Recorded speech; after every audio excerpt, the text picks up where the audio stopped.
Hello students, welcome to my YouTube channel the commerce click. तो आज हम start करने जा रहे हैं अपना प्रैक्टिकल क्वेश्चन। तो चलो स्टार्ट करते हैं। ए बी सी पार्टनर्स हैं एक फर्म के अंदर जिनकी कैपिटल हमारे पास गिवन है ₹60,000, 60,000, 80,000 रिस्पेक्टिवली। करंट अकाउंट के बैलेंसेस गिवन है, ए के ₹10,000, बी का 5,000, सी का 2,000 डेबिट में। जब हमारे करंट अकाउंट के बैलेंसेस हमें गिवन होते हैं तो हमारी कैपिटल कौन सी होती है? फिक्स कैपिटल होती है। जिनके साथ हमारा कोई बैलेंस नहीं लिखा, दैट मीन्स हमारे क्रेडिट बैलेंस है, बट जिसके साथ हमारा स्पेसिफाई किया हुआ है दिस मीन्स ये हमारा डेबिट का बैलेंस है। अकॉर्डिंग टू द डीड, यानी कि पार्टनरशिप डीड क्या कहती है? 10% ऑफ द नेट प्रॉफिट, कि आपका जो भी नेट प्रॉफिट है उसका 10% is to be transfer to general reserve. हमने कहाँ ट्रांसफर करना है? अपने प्रॉफिट का 10% जनरल रिजर्व में ट्रांसफर करना है। और पार्टनर्स जो है एंटाइटल्ड हैं, the partners were entitled to interest on capital at 5% per NM, कि पार्टनर्स को इंटरेस्ट ऑन कैपिटल आपने देनी है कितने परसेंट के हिसाब से? 5% पर एनएम के। सी जो है, क्योंकि वो वर्किंग पार्टनर है इसलिए ऑल्सो एंटाइटल, उसको क्या देना है? एक सैलरी भी देनी है, कितने रुपए की? 12,000 पर एनम की। सैलरी सिर्फ किसको जाएगी? सी को जाएगी। Profits were to be divided as follows, profit जो है उसने डिवीजन के रूल्स बताए हैं कि जो आपको डिविजिबल प्रॉफिट होता है वो कैसे डिवाइड करना है। क्या बोला गया है कि फर्स्ट 20,000 जो रुपीज होगा प्रॉफिट का in proportion to their capital, वो तो उनकी कैपिटल की रेशियो बांटी। कैपिटल की रेशियो क्या होगी? जब आप 60-60-80 की रेशियो डिवाइड बनाएंगे तो उससे हमारी निकल जाएगी 3 और 4 की। ठीक है, तो उस रेशियो में हमने बांटना है कितने प्रॉफिट को? जो स्टार्टिंग का 20,000 होगा, उससे ऊपर जो नेक्स्ट 30,000 तक का प्रॉफिट होगा वो हमने डिवाइड करना है 5, 3 और 2 की रेशियो में। अगर उसके बाद भी बैलेंस कुछ प्रॉफिट आपका बच जाता है तो वो पार्टनर्स कैसे बांटेंगे? आपस में इक्वली शेयर करेंगे। ठीक है, ये क्या है? ये कंडीशंस है बच्चों प्रॉफिट को डिवाइड करने की। तो ये कोई भी कंडीशंस दे सकते हैं, वो कोई दो भी दे सकते हैं, या 20,000 की जगह आपका अमाउंट भी चेंज कर सकते हैं। तो ये कंडीशन जैसे बोलेगी बस आपने उसके अकॉर्डिंग एप्लीकेबल कर देनी है। The firm made a profit of ₹1,80,000, firm ने प्रॉफिट अर्न किया है कितने का? 1,80,000 का, फॉर द ईयर एंडेड 31 मार्च 2024 को, before charging any of the above items, यानी कि इस प्रॉफिट में से ऊपर जितनी भी आइटमें लिखी गई हैं कोई भी माइनस नहीं की गई है, कोई भी आपने चार्ज नहीं की है। और हमें प्रॉफिट वही चाहिए होता है जिसमें से ये कोई भी एक्सपेंस हमने माइनस ना कर रखा हो। ठीक है ना, अगर कोई हमने आफ्टर चार्ज किया होता है, यानी कि प्रॉफिट में से कोई भी एक्सपेंस हमने चार्ज किया हुआ है, माइनस किया हुआ है, तो हम उसको पहले प्लस करते हैं। बट क्योंकि इस प्रॉफिट में से हमने कुछ भी चार्ज नहीं किया हुआ, कोई भी आइटम हमने माइनस नहीं की, तो हमें दोबारा से रिवर्स बैक करके ऐड करने की जरूरत नहीं है। आपने प्रिपेयर करना है profit and loss appropriation account. तो चलिए स्टार्ट करते हैं अपना profit and loss appropriation account. Clear? ये रहा आपका फॉर्मेट। ठीक है, profit and loss appropriation account for the year ended 31 March 2024। Left hand में डेबिट, राइट हैंड में credit, particulars amount, particulars amount. तो सबसे पहले क्या लिखा जाता है? हमारा जो नेट प्रॉफिट हमें गिवन होता है वो हम लिखते हैं, राइट। तो चलो स्टार्ट करते हैं, अपना लिखते हैं।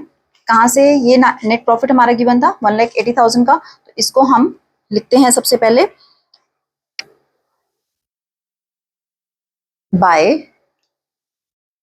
Profit and loss account. कितना गिवन है?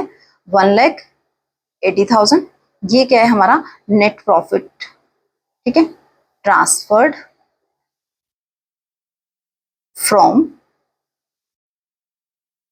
P&L account. ठीक है, यानी कि प्रॉफिट एंड लॉस अकाउंट से हमने जो नेट प्रॉफिट है वो अपना ट्रांसफर किया। अब उस क्वेश्चन के अकॉर्डिंग जो हमने अभी रीड किया है, जो जो बोला गया, सबसे पहले हमें क्या बोला गया था? जनरल रिजर्व में हमने प्रॉफिट का 10% जो है वो ट्रांसफर करना है। तो जनरल रिजर्व कहाँ लिखा जाएगा? यहाँ पर लिखेंगे टू जनरल रिजर्व।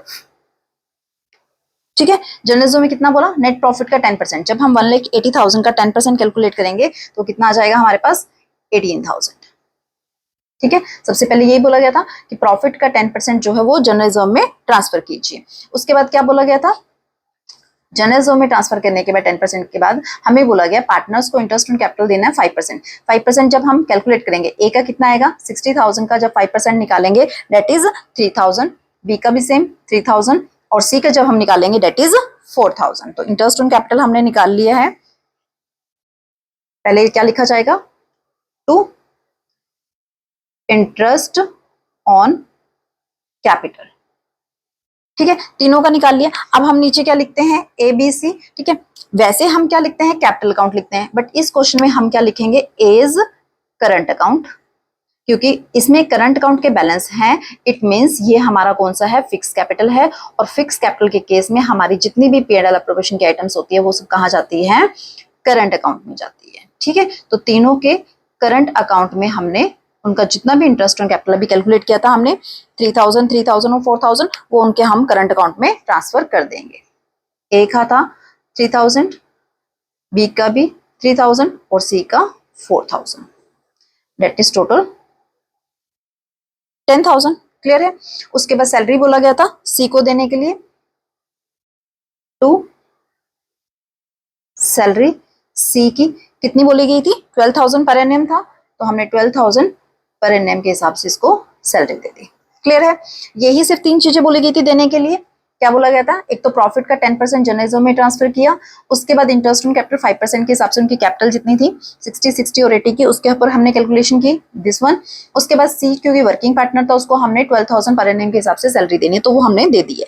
अब हम क्या करेंगे, डिविजिबल प्रॉफिट निकालेंगे। डिविजिबल प्रॉफिट आपको निकालना आता है, ये साइड हमारी कितनी है 1,80,000, इस साइड भी हमने लिखा 1,80,000। जब हम 1,80,000 में से सारा ऊपर का माइनस करेंगे, दैट इज 18,000, 10,000 और 12,000, तो ये हमारे पास बचेगा 1,40,000। क्लियर। तो ये हमारा क्या है, डिविजिबल प्रॉफिट है, जो हमने कहाँ ट्रांसफर करना है, ए के करंट अकाउंट में, बी के करंट अकाउंट में और सी के करंट अकाउंट में। क्लियर है। तो ये डिविजिबल प्रॉफिट है। यहां हम लिख देते हैं टू प्रॉफिट ट्रांसफर्ड टू किस किस के, तीनों के जाएगा, एज के करंट अकाउंट में जाएगा। यहाँ करंट अकाउंट लिखना है बच्चे, गलती मत करना, क्योंकि करंट अकाउंट के बैलेंसेस हैं। तो ये हमारा फिक्स कैपिटल वाला केस है। ठीक है, फिक्स कैपिटल में हमारा कैपिटल अकाउंट नहीं आता, क्या आता है, करंट अकाउंट आता है, और सीज का करंट अकाउंट। क्लियर है। अब अगर उन्होंने एक रेशियो बताई होती तो हम किसी भी एक रेशियो में उठाते और 140 को डिवाइड करके लिख देते यहाँ पर। ठीक है, पर ऐसा तो इसमें है नहीं। इसमें आपको क्या बताया गया था, कंडीशन दी गई थी, ये दिखाया गया था ना कि पहला जो 20,000 तक का प्रॉफिट होगा वो उनकी कैपिटल रेशियो में बांटा जाएगा। उसके बाद नेक्स्ट जो 30,000 का प्रॉफिट होगा that will be divided into 532, और उसके बाद भी अगर आपके पास कुछ डिविजिबल प्रॉफिट बचता है, रिमेनिंग है, तो हमने किस में बांटना है, उसको इक्वली डिवाइड करना है। ठीक है, ये जो कंडीशन दी गई है कौन से प्रॉफिट को बांटने के लिए दी गई है, दिस वन। ठीक है, जो 1,40,000 का जो आपका प्रॉफिट है, ये इसको डिवाइड करने के लिए आपको बताया गया है कि आपने कैसे कैसे फॉलो करना है। चलो वर्किंग नोट के थ्रू इसको समझते हैं कि कैसे हमने हर पार्टनर का हिस्सा निकालना है। ठीक है, 3 पार्टनर है, ए है, बी है और सी है। ठीक है, तीनों के करंट अकाउंट में ट्रांसफर करेंगे। पहली क्या कंडीशन है उसमें, फर्स्ट 20,000 तक का जो प्रॉफिट है वो हमने किस में बांटना है, रेशियो में बांटना है। तो जो फर्स्ट हमारा 20,000 का है वो हमने बांटना है कौन सी रेशियो में, कैपिटल रेशियो में। कैपिटल रेशियो जब निकालेंगे तो कितनी आ जाएगी, 3, 3, 4। ठीक है, 60,000, 60,000 और 80,000 है, कट करके आएगा जब, तो क्या आ जाएगा आपके पास 3, 3, 4। जब इसमें हम बांटेंगे तो क्या आएगा, 20,000 को 3, 3, 4 के रेशियो में जब बांटे जाएगा तो ए में कितना आएगा आपका 6,000, फिर 6,000 और ये 8,000। क्लियर है। कैसे बांटा है, जो पहला 20,000 का प्रॉफिट था उसको हमने इस तरीके से बांट दिया। अभी हमारा टोटल प्रॉफिट कितना होता, 1,40,000। 1,40,000 में से हमने 20,000 जो है कैपिटल रेशियो में डिवाइड कर दिया। नेक्स्ट अभी भी हमारे पास कितना बचा हुआ है, 1,20,000। तो 1,20,000 में से सारा नहीं, उसने बोला नेक्स्ट 30 को, यानी कि सेकंड जो हमारा आगे आया है नेक्स्ट 30,000 वाला रुपीज, नेक्स्ट जो 30,000 का प्रॉफिट है उसको कौन सी रेशियो में बोला था उसने डिवाइड करने के लिए हमें, 5:3:2। कौन सी रेशियो में, 5, 3 और 2। क्लियर है। जब हम इसको डिवाइड करेंगे 30,000 को जब 5, 3, 2 की रेशियो में डिवाइड किया जाएगा तो ये हमारे पास आएगा 15,000। ठीक है, सेकेंड आएगा हमारा 9,000 और नेक्स्ट 6,000। क्लियर है। जब 30,000 को 5, 3 और 2 के रेशियो में डिवाइड किया जाएगा तो ये हमारे पास आएगा 15,000, 9,000, 6,000।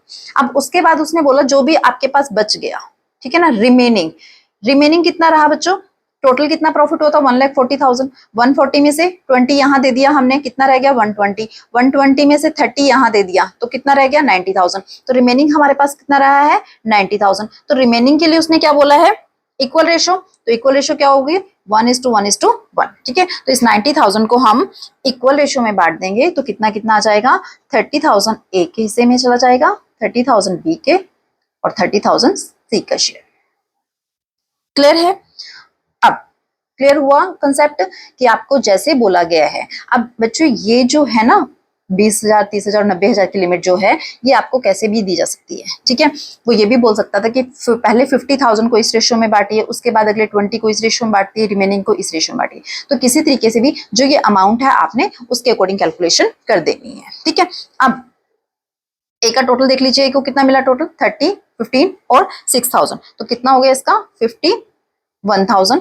ये ए का शेयर है प्रॉफिट में जो उसको मिलेगा, ठीक है। बी का जब हम कैलकुलेट करेंगे, तीनों को ऐड करिए तो बनता है ये आपका 45,000। जब हम इसको ऐड करेंगे तो ये बनेगा हमारा 44,000। क्लियर है बच्चों?